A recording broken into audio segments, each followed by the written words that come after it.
तिकडे अहिल्यानगरमध्ये अहिल्यानगर बस स्थानकाची निलेश लंके यांनी पाहणी केली आहे। असुविधांबाबत लंकेंनी सरकारवर निशाणा साधलाय।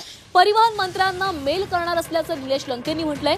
महिलांच्या सुरक्षेबाबत लंकेंकडून नाराजी व्यक्त करण्यात आली आहे। पुणे स्वारगेट बस स्थानकावर बसमध्ये युवतीवर अत्याचार करण्यात आला आणि या घटनेच्या पार्श्वभूमीवर अहिल्यानगरचे खासदार निलेश लंके यांनी नगर शहरातील बस स्थानकाची पाहणी केली।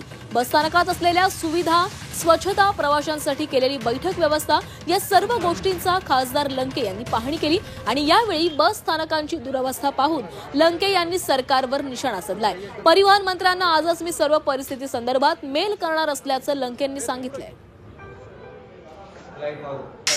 इतकी दुर्दैवी घटना मी लोकप्रतिनिधी या नात्याने माझ्या जिल्ह्यातील काही डेपोमध्ये जाऊन महिलांच्या बाबत सुरक्षिततेच्या बाबत काय दखल घेतली गेली पाहिजे आणि काय घेतात याची पाहणी करण्यासाठी आलो। मी आता ज्या एसटी मध्ये चढलो होतो त्या एसटीतल्या काही पॅसेंजरनी सांगितलं मला की येताना बऱ्याच ठिकाणी लाईट बंद चालू होत होती। मी ड्रायव्हरला विचारलं लाईटचं काय, त्यांना नाही आता चालू केली।